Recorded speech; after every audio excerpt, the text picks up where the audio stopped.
Final notice to Lara Croft, current tenant of premises. This is to serve as your final notice for the purposes of terminating your ownership of Croft Manor. You are required to immediately vacate and surrender possession of said manor to Atlas de Mornay, executor of estates.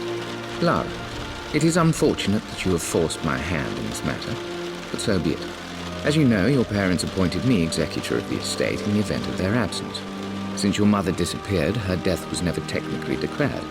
And given the circumstances surrounding your father's death, it's no surprise that he never drafted a formal last will and testament to account for this circumstance. Unfortunately, you have no legal claims to the estate. I'm willing to negotiate a modest monthly stipend from your trust, but only if you leave the manor by week's end. Don't fight me on this, Lara. Your mother wouldn't want that. Sincerely, Atlas. There has to be a will or some kind of evidence of what happened to Mum in the manor, somewhere. Dad's safe.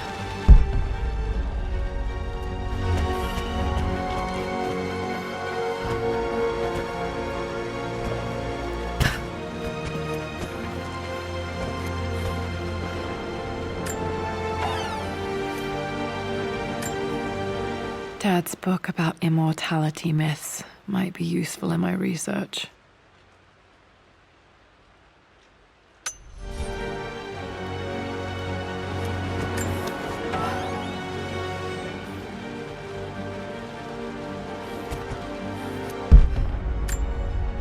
Dad's map of the forgotten cities of northern Syria. He was closer than he knew to finding the prophet's tomb.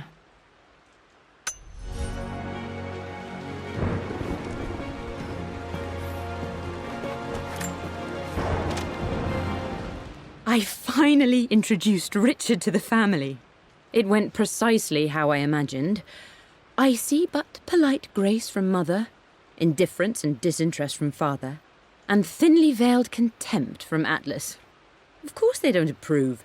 To them, Lord Croft is the man who took away their beloved daughter and ruined her long-standing engagement, though I was never going to marry that repugnant Earl of Farringdon anyway. One might think they would be happy that I was being courted by a genuine lord of the realm. It just happens to be Richard Croft. In their eyes, the man who single-handedly ruined a once great family. But there's nothing to be done now. Watching how Richard dealt with their subtle insults and disrespect. Such grace and calm. I know he did it for me. I think I'm falling in love with this man. It will break my mother's heart, but I cannot live the life she imagined for me. My time with Richard has only made this clearer. It must have been hard for Mum to go against her family's wishes. I'm glad she did.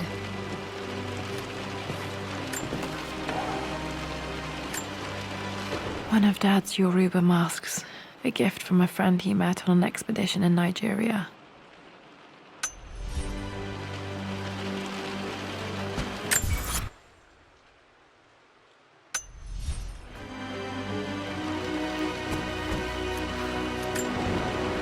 This is probably my grandfather, Benjamin.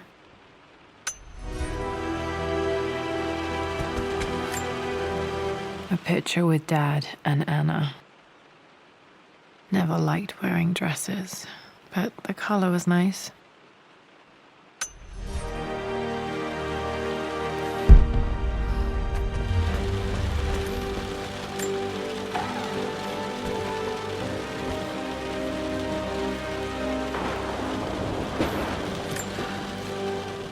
Well, this is a hell of a thing. I met someone tonight quite unexpectedly. But it shouldn't have been, it seems.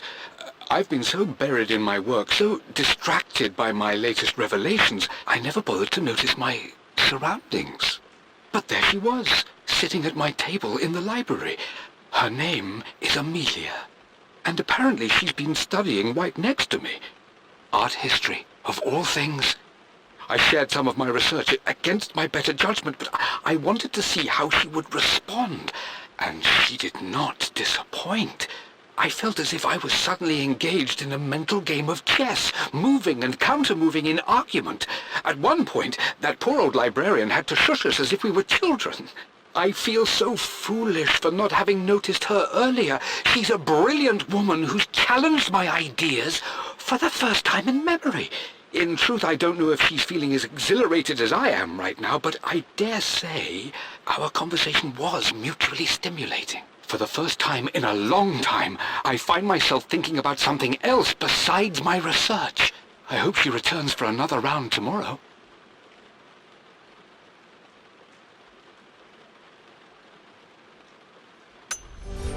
My parents made a good team, challenging each other from the start.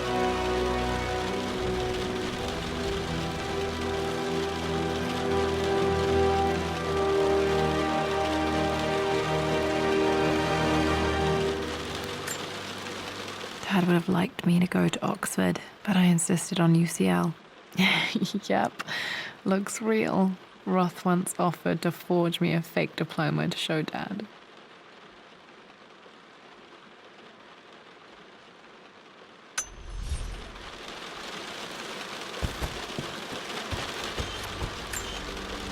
My birthday crown. I was so proud of that thing. That's my handwriting. My penmanship was pretty good.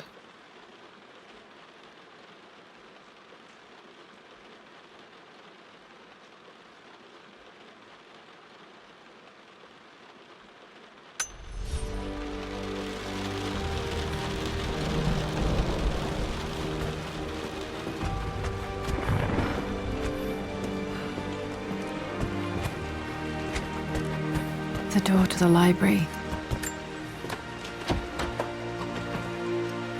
Locked. There's got to be another way through. This is the map I made for my first expedition with Dad. It shows a path to the library through the servants' passages.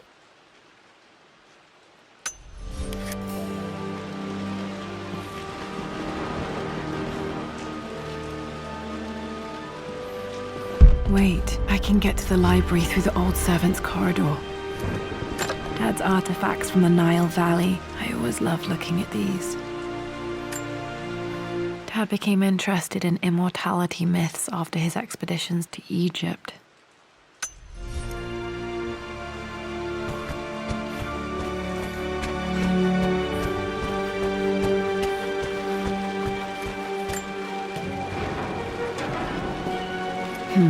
Needs a combination. It's got to be in Dad's papers somewhere. Maybe in the library.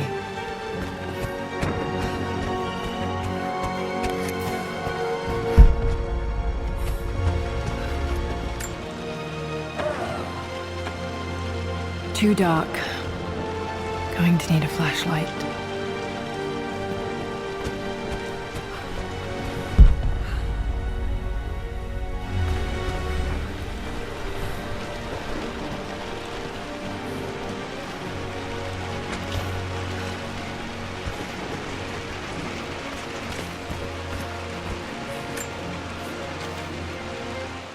Lara, I've reviewed the report from your therapist.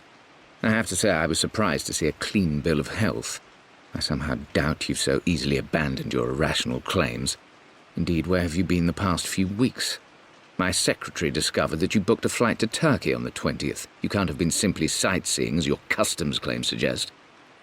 I know you're up to something, and I'll be damned if I let you use the Croft assets to indulge the same obsession that led to my sister's death. It's not too late to relinquish your claims on the manor voluntarily.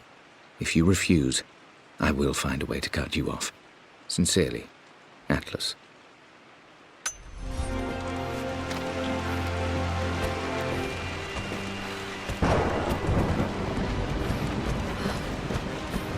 The Grand Hall. Always loved playing in here as a kid. This will be one of the first things to fix.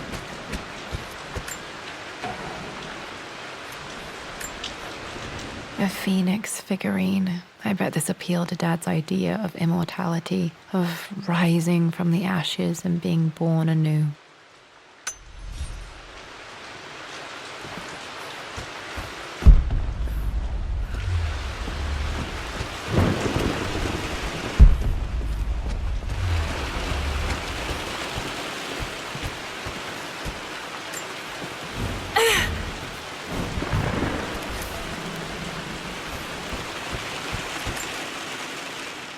This belongs to Anna. Most of her belongings are in the guest house. What was she doing in here?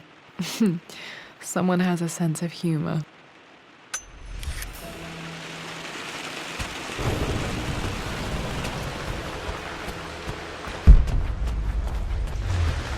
Lara, you know the West Wing is off limits!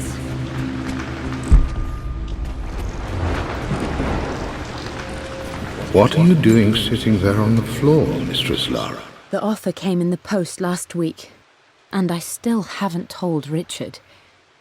He flew ahead to Tibet, where I will meet him shortly. I never told him I was submitting my work.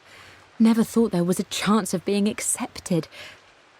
But a gallery tour is not something I can pass up. The show will take me away from England for over a year. I'll begin in New York and travel across the United States and, oh God, I'm giddy even writing these words.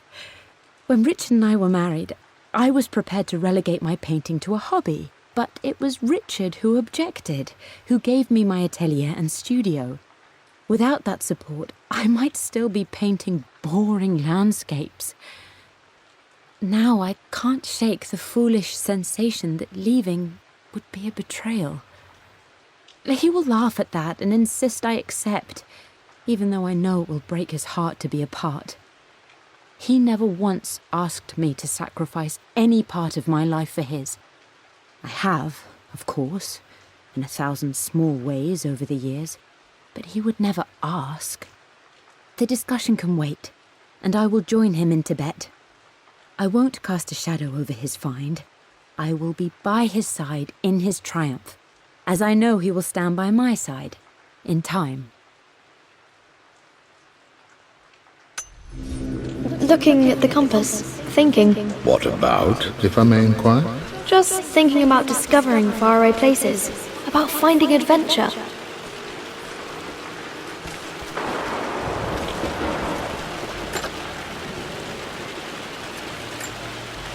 Another one of Dad's immortality artifacts. I think Roth bought this for him from a trader in Greece.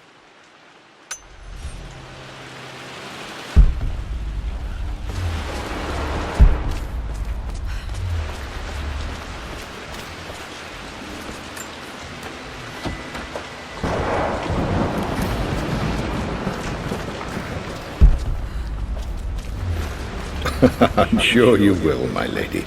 You've the soul of an explorer. But don't grow up too fast.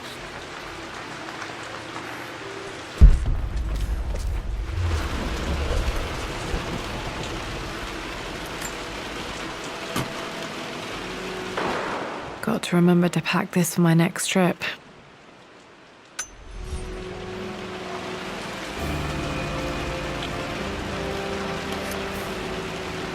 Should be able to explore the dark now.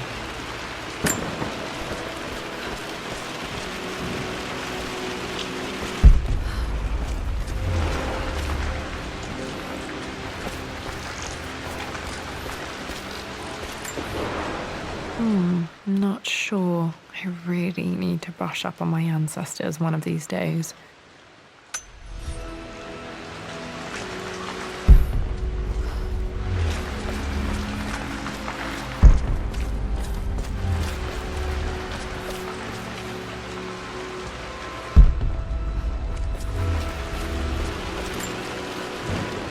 Lara, since your return from your expedition to Yamatai, I've grown increasingly alarmed at your erratic behavior.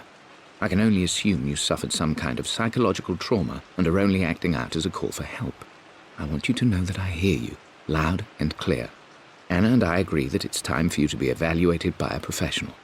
I took the liberty of arranging an introduction to a highly qualified colleague of mine. You should be receiving the details in the post soon. I want to impress upon you the importance of this, Lara. As executor of the estate, it is my duty to see that it is left in capable hands. And if I may be blunt, you're acting like your father when he was at his worst.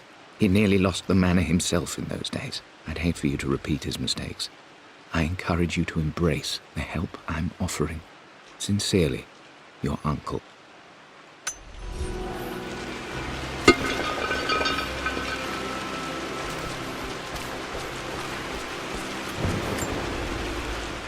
Hey, Jonah. Sorry for not getting back to you sooner. I've decided to do some research at the manor. A lot has happened, and I need some time to think about what I want to do next. This old place is filled with memories and secrets. Uncle Atlas has tried to keep me out of here for so long I don't even know if I want to keep it. But after everything that's happened, maybe I can find out what it still means to me. If it's worth fighting him for, I'll let you know how things worked out when I'm back in London.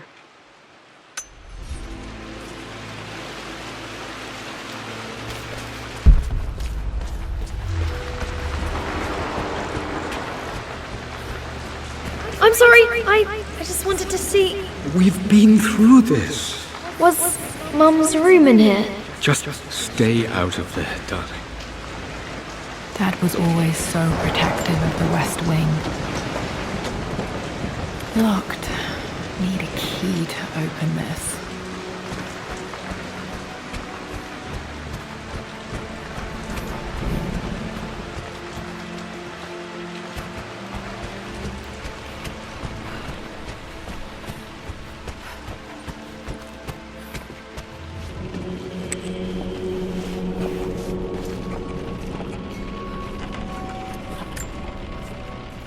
Amelia, the news has reached Mother. She knows that you broke off your engagement with the Earl of Farringdon. She is beside herself with worry. But, for the moment, she's controlling the narrative. As far as anyone knows, you're just having innocent second thoughts. But the moment your affair with Lord Croft goes public, it will be too late. Our name will be as ruined as this man you've chosen to bed. Don't you see that you're being selfish, Amelia? Please, consider your family. You're a de Mornay. Everything you do has a greater effect on us all. I'm coming down to London soon. Don't do anything rash until we have a chance to talk.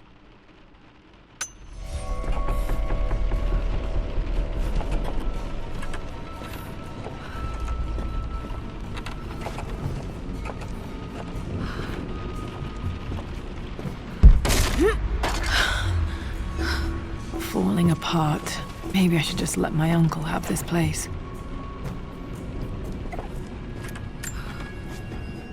They say a good test of a relationship is how well you travel together. Well, I'd say Amelia and I have passed that test with flying colors. Indeed, these last few months in Egypt have been nothing short of extraordinary. She and Roth get on like old uni chums. In fact, the two have spent more than a few nights drinking and playing cards into the wee hours. Despite her decidedly proper upbringing, Amelia's taken to roughing it more than I ever have. She fits in and connects with the local populace with such amazing empathy. Because of her, I've had a bit of an unexpected breakthrough in my research. She managed to convince an artifact dealer in Old Town to sell me a magnificent and quite unusual Tibetan scroll. From what I can tell, it seems to contain details surrounding an immortality ritual of some sort. I think it's time for me to take the next step with Amelia. In fact, I don't think I can wait any longer. I will ask for her hand tomorrow in the bright Egyptian sun amidst the dust and ruins. I'm not surprised he asked her to marry him as soon as he got the idea.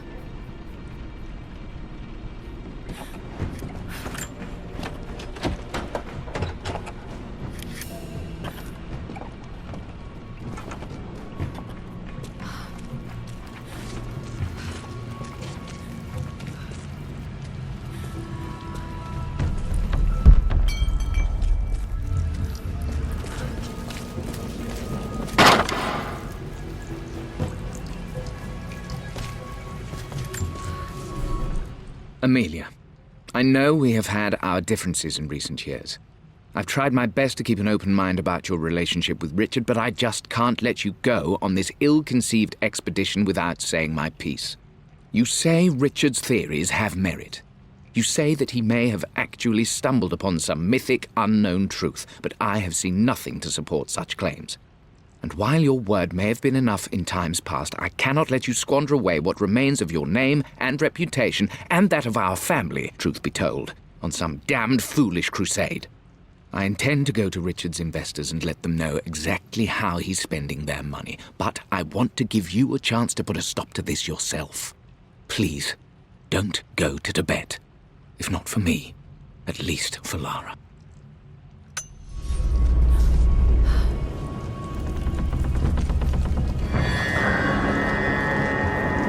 Still just as creepy as I remember.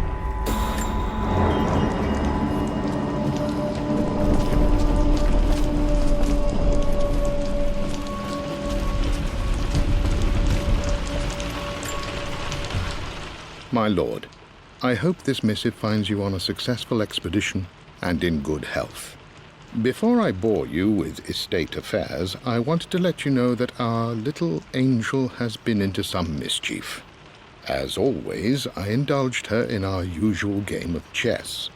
Over the course of the game, she broached the subject of her mother.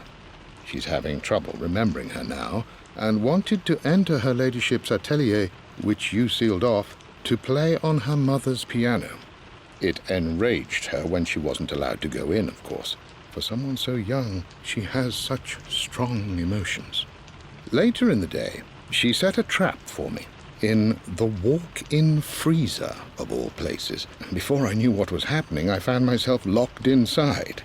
Mrs. Sheffield discovered me an hour later, shivering and somewhat peeved. It took us an additional hour to find Lara in the grounds. I know all her hiding places, of course, but this time she really did not want to be found. Call it years of observation, but I can tell when she's out of sorts. My lord, if I may be so bold, she misses you fiercely. She is lonely for her father. Please consider a call as soon as you are able. Poor Winston. I remember being so angry. He was always so patient with me.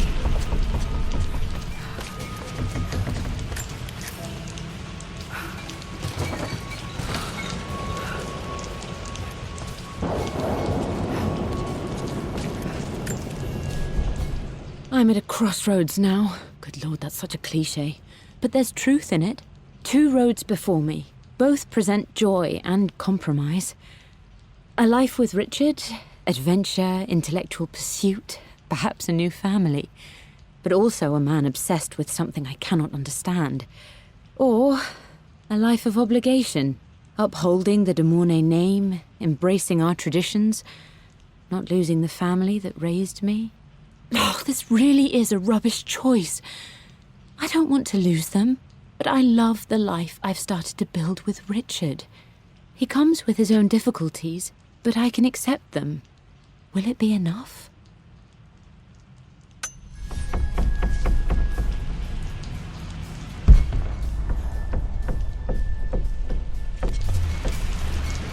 King to Queen 1. I'm going to win this time, Winston. Clever girl. But you should know by now, winning isn't everything.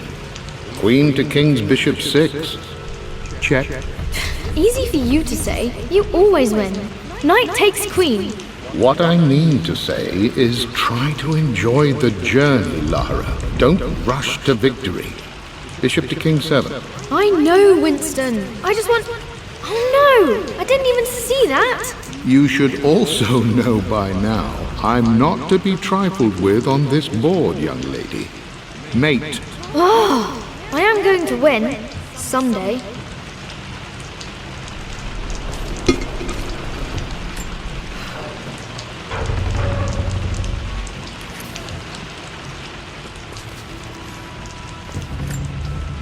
I would play chess with our old butler Winston on this board. Never could beat him.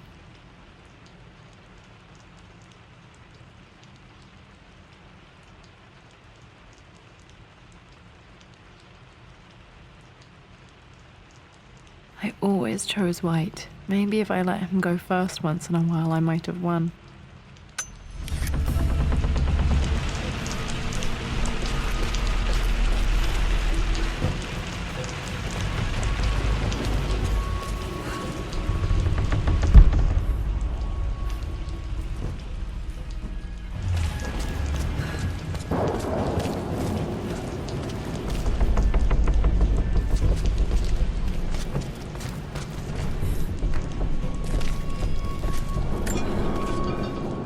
Everything is almost ready for Mistress Lara's birthday expedition surprise. It's been a bit of an all-hands-on-deck effort organizing the affair and keeping it secret. She's obsessed with Egypt, memorizing hieroglyphs and ancient Egyptian districts, so she'll be delighted with what Lord Croft has come up with. This will be good for her. She's been acting up of late, but I know she's just craving more of her father's attention. He's been so buried in his research. It'll be a nice moment for the two of them to reconnect. And I do believe he needs it as much as she does.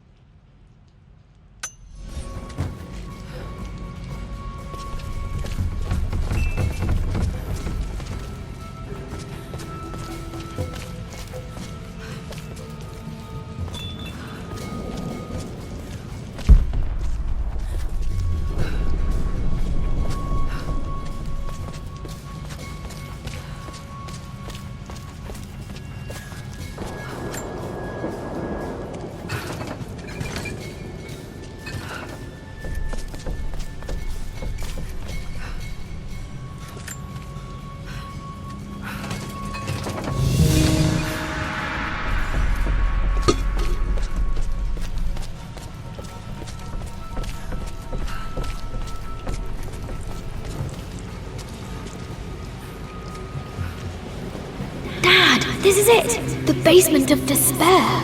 Indeed, Lara. Muster your courage, for this is the only path to the Library of Infinite Knowledge. Look there! See the string? An ancient Egyptian tripwire. The Keepers of Knowledge want none to disturb their treasures. We must tread carefully.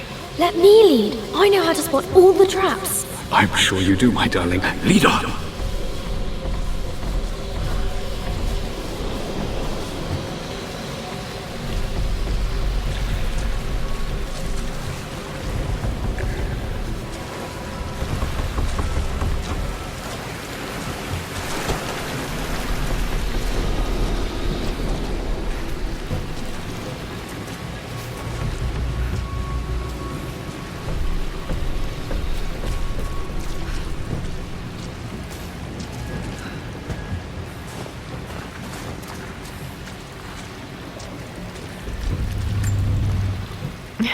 My stuffed bear. I couldn't have a tomb without a mummy.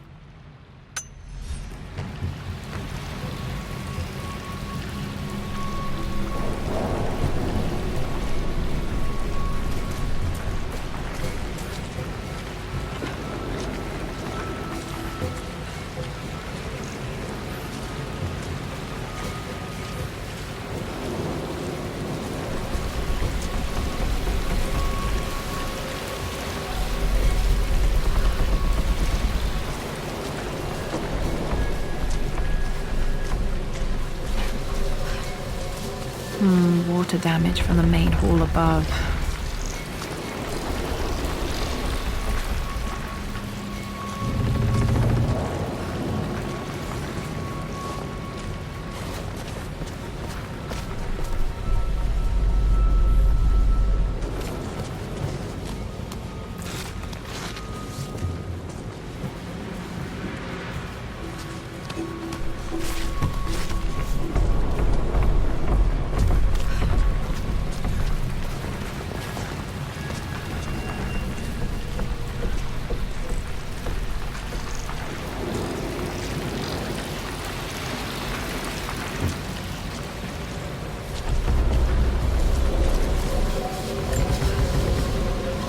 One of the wire traps Winston made for my birthday expedition.